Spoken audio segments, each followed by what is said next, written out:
começa agora mais um Blood Mary Entrevista. É um prazer para mim. Hoje eu estou entrevistando o Ted, que é baterista e backing vocal da banda americana SUNRUNNER. E eles estão na ativa desde 2009 e recentemente eles anunciaram o lançamento do seu quinto e mais novo álbum de estúdio, que está em fase final de produção já e provavelmente vai ser lançado ainda esse ano. Então, vamos começar falando sobre isso.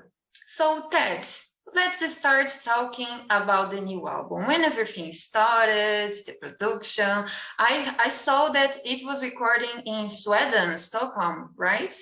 How was that? Not exactly. Our producer, Marcus Yedel, we brought him in from Stockholm to Maine. From Stockholm. I think he's from Stockholm, from Sweden. Yeah, in Stockholm. But yeah, and thank you for having me. Oh, it's our pleasure. It's a pleasure to be here. Thanks. But so how did we do the album? Let me think. Usually with each album we record, we have the songs for a long time and we put them together. You know, we get together and we try out the new sounds, or sometimes it's just a piece of a song and we practice it and we're like, oh, that's cool. And maybe Joe will start with the idea and then I will add to it, or I'll tell him like, maybe to connect this idea with this idea, we can make the time different or something like that. And that's kind of how we write. And then because we live kind of far from each other, so when we see each other we work on music, but other people get to see each other and work on music like every day, or maybe they don't work the same way as we do. So when we get together, we put together the songs and eventually we record demos of all of the songs, and then we decide, you know, these ones will go on the album, these will be like a B-side or some other kind of thing. And yeah, and then once we have everything ready, we have to do the production side and find a place to record. And that's when we thought, well, we've been thinking for a while we wanted to work with this guy Marcus Yedel, because we really like the sound of his stuff. And Joe is a huge fan of Candlemass, and Marcus in the recent years has been working with Candlemass, and so yeah, we've done it at the same studio for the past couple albums, called Acadia Studio in Portland, Maine.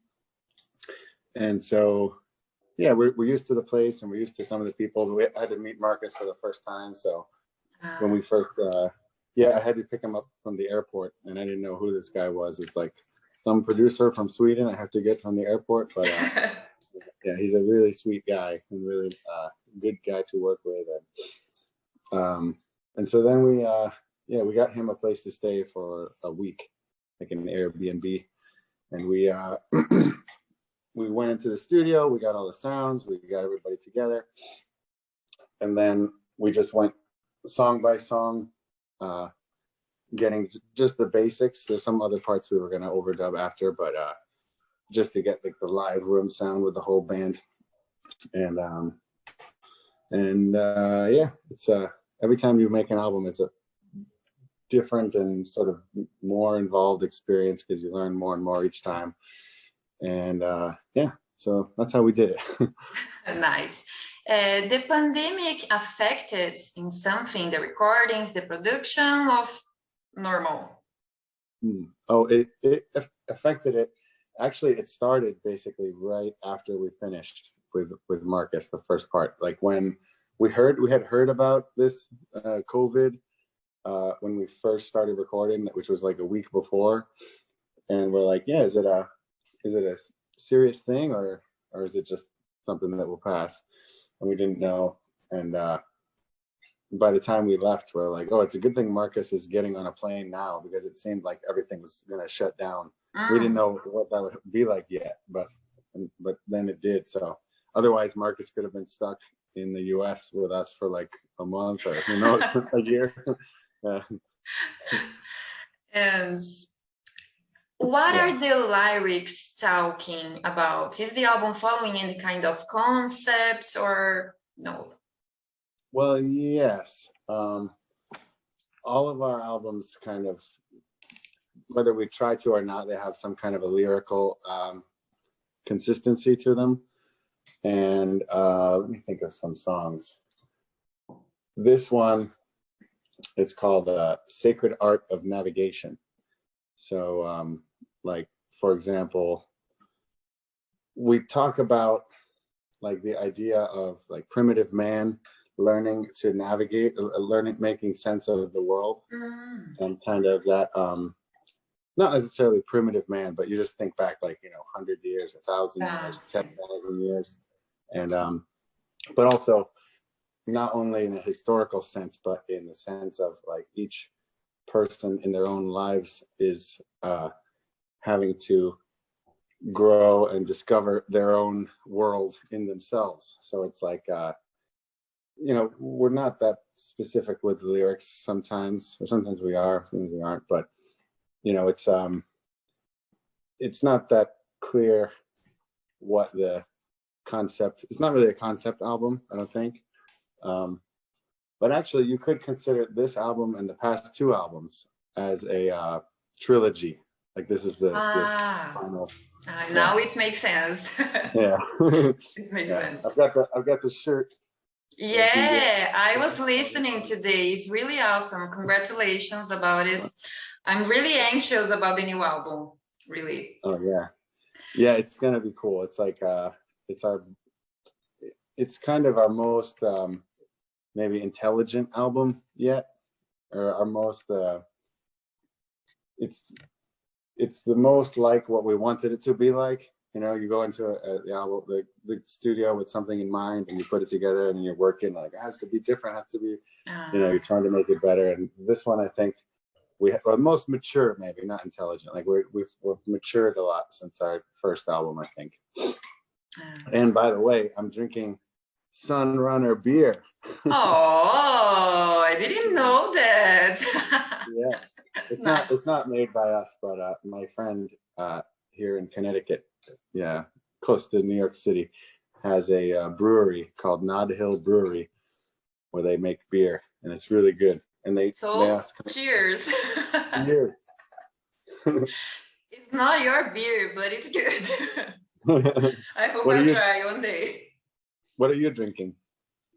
I don't know if you drink that Imperial when you guys came to Brazil. Well, maybe. I'm trying to think if we had it. I had it's something popular. Like it's very popular here in Brazil. I've had like Brahma and Brahma. What was the one? I like you get like a big beer. Like you go to a bar and get a big beer with a cooler, kind of like a plastic cooling thing to keep it cold, and you share it with glasses. Like, that's nice. I miss that. So, what are the band's plans right now? Are you thinking about releasing video clips before releasing the full album? What are you thinking? Yeah, it's still a little ways off, but we're thinking about doing some video content of some sort. Well, this is it's not a video clip, but talking to you is a piece of the album's circulating content sphere. But yeah, well, we're gonna. It's a spoiler of the album. Well, we are thinking about touring, and it seems like the world is starting to open back up. I don't know. How are things in Brazil now? It's bad. It's really bad. The expectations to return live concerts here just maybe in the final of the next year. This year, it's impossible. And that will be my first question, because I saw that in United States, the live concerts will return in a few months, I guess. Do you have something planned, any tour in mind, or it's too early for that? I guess it's too early, because we usually, the past couple of tours we've done have been in like other countries. So we want to go to Brazil and we want to go to Europe, and we would tour here too, but it's hard to get our singer into the US to tour also. It's He not like lives the in only Brazil? problem. Yeah. Ah, Frutal. ah, it's near here. Yeah. Where are you in Brazil? Araraquara, in the town of São Paulo. Oh, nice. It's near São Paulo. Yeah. And while I was listening your last album this week, I noticed that you guys created your own sound. It's very unique. It's not similar to something I've ever heard. Okay, so where does so many references come from? Maybe having a Brazilian vocalist brought any new influence to the sound? Yeah, I think that the part of having the Brazilian vocalist is just that he's so good. Like, that was the best part to add to the sound, is that he has the kind of voice that, like Joe, especially our guitarist, he always wanted to,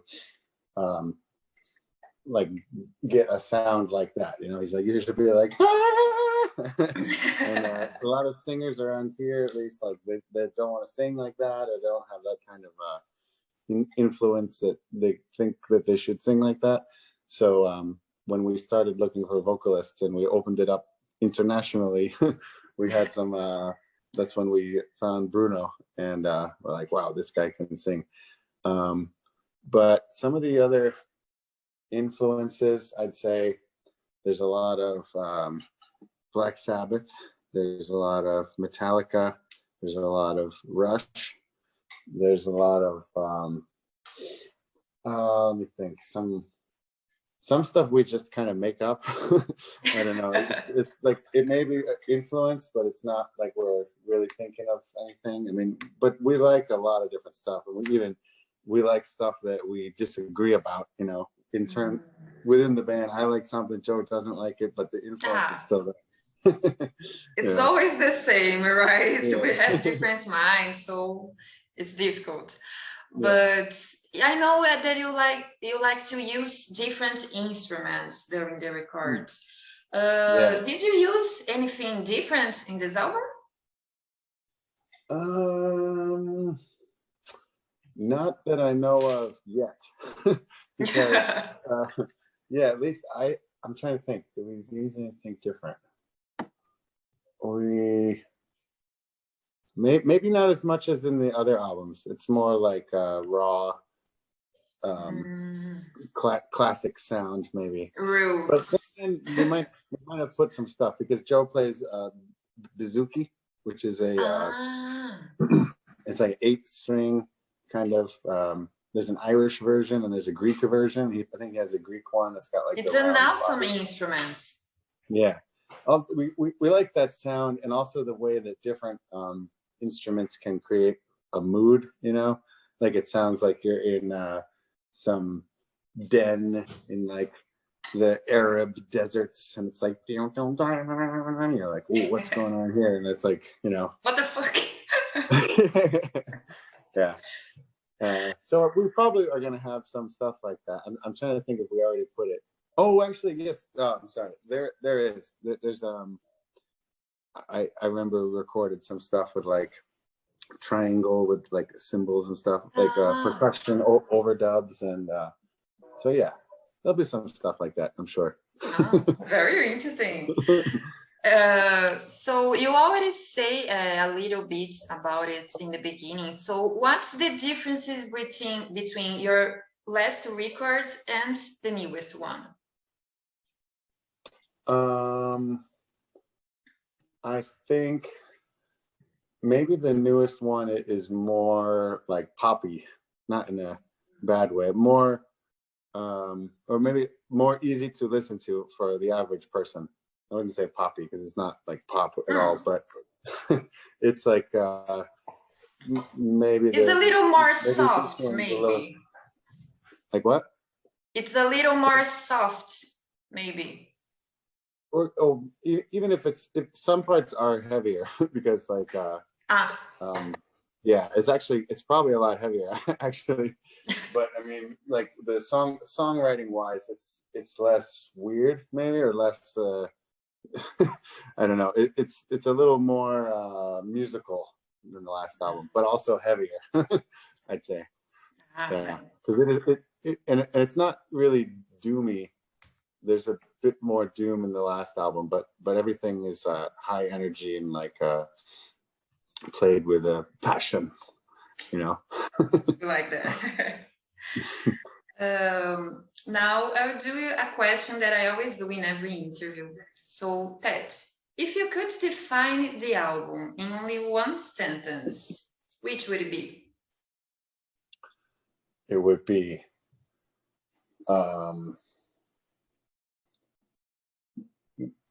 go and seek the secret island of your destiny. Something like that. Whoa. It goes deep in my... Nice, perfect. Oh, you know, by the way, I wanted to say, I heard some of your singing and it's amazing. Really? Oh my God. Are you in a band, or you just do it?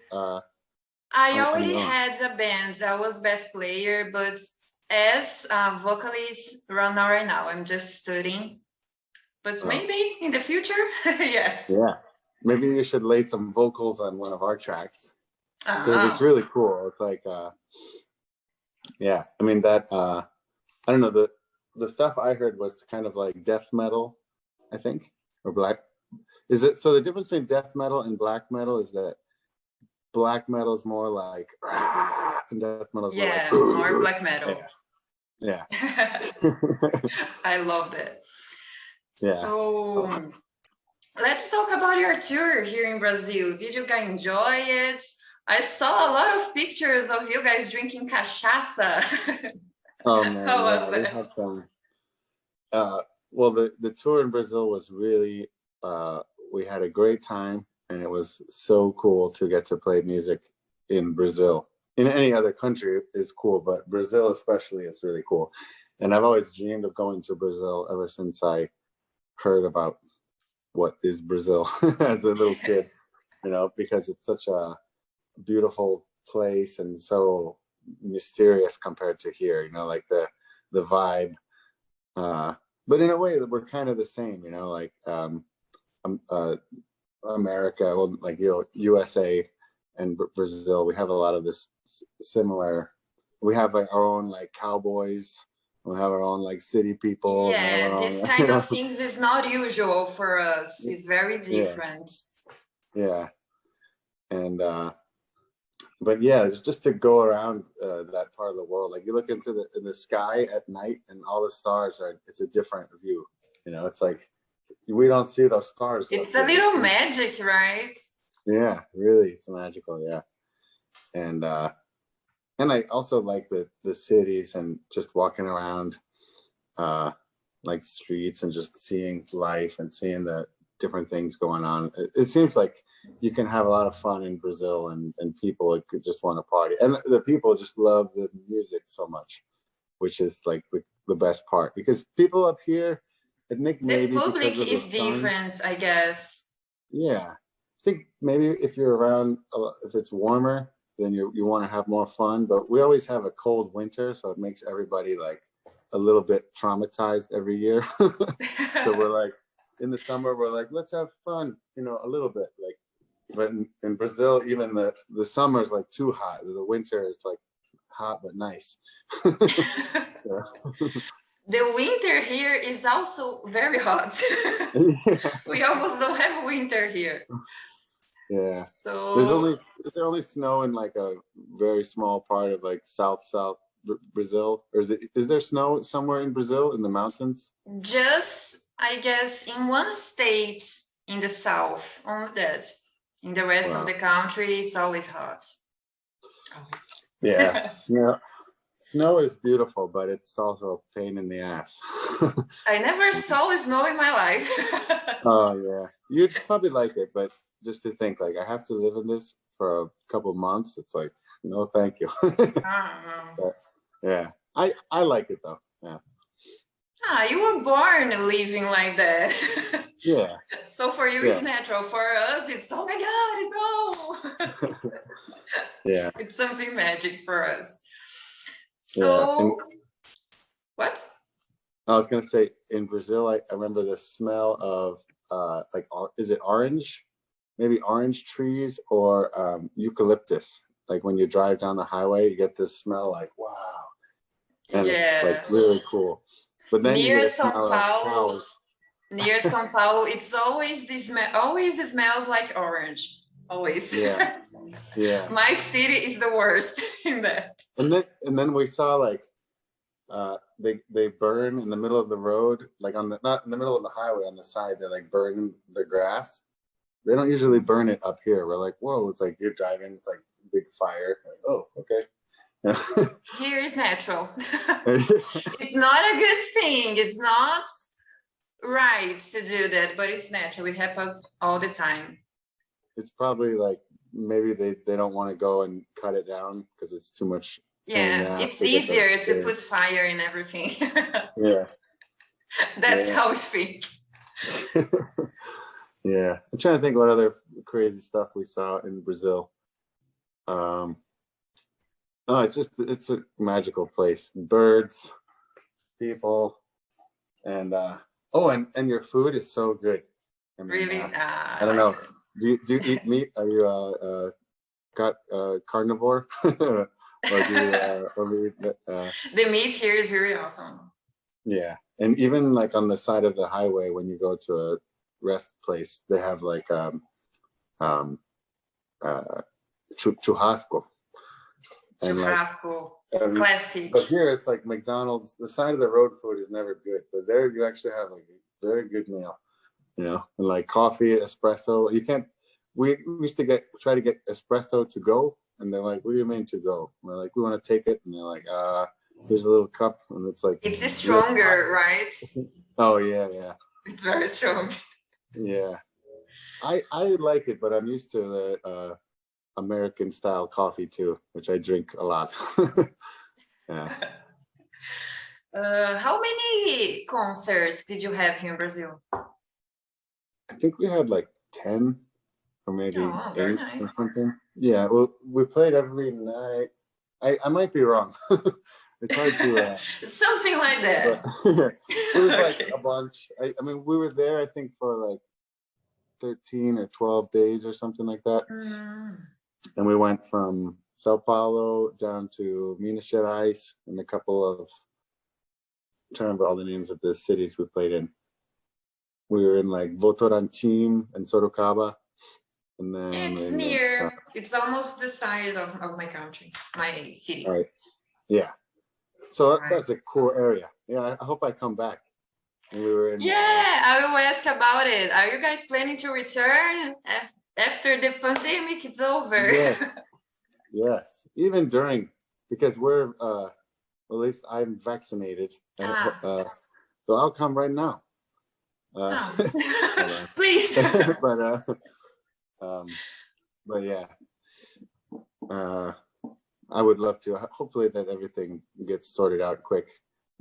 Is there a lot of like talk about getting vaccinated down there? Or is there like not much vaccines? No. Just like too expensive or something? I don't know. It's politics. You know, the politics. It's not easy to get vaccine here. Just the old ones. For us, young people, no expectations for this year. Yeah, I think if you're young and healthy, you're probably okay. But if you're old, you can get the vaccine. And then other people just get it and get over it because they're learning how to make a better treatment for it too. Either get it or don't get it or get vaccinated and probably survive. We will survive anyway. I hope. Yeah. But with the vaccine, it will be so much better. Yes. Yeah. I had the vaccine, and on the second day, you get 2 shots. So the second shot was like, I felt really weird, and I was driving. Really? Like, yeah, it's like makes you very like it felt like you just woke up all day. you're just like, like drinking water, kind of like, it feels almost like you have a cold, but then you never quite get a cold. Just like your achy muscles aching, and, you know. I guess. Meh. So we are finishing the interview. Would you like to say something else, send a message to the fans? Well, I wish all the fans, fans of your show, fans of ours, and future fans, health, and I hope that everyone is being mentally and spiritually and physically and psychologically their best, and everyone is doing good, because you know it's a strange time, but I think there's a light ahead of us. We're going to come out. We're going to get back to normal, and also please check out our new album. Yes. Sacred Art of Navigation by SUNRUNNER, and it's going to be do you know when, almost when, is going to be released?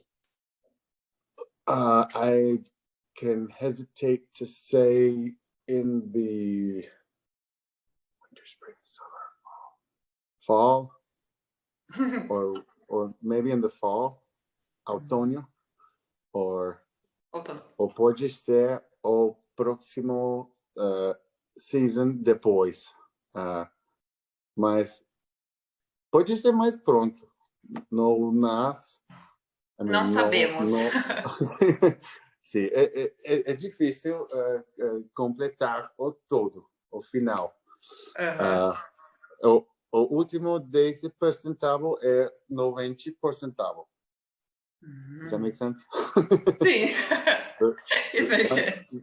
Like once you're 90% or 95%, then it feels like you have like halfway more to go, like that, you know. But yeah, I should have asked around before this interview, so I had a better answer. But very soon, check back soon, or just listen. Okay. For now, just listen to the last albums, and then the new one will come out, and you'll be like, "Oh, good." I'm anxious for that. So, Ted, thank you again for the interview. It was a pleasure to meet. Obrigado, Mari. It's my pleasure. So, obrigada a todos que assistiram. Acompanhem a SUNRUNNER nas redes sociais. Fiquem de olho no lançamento do próximo álbum. Se inscrevam aqui no canal e nos vemos na próxima.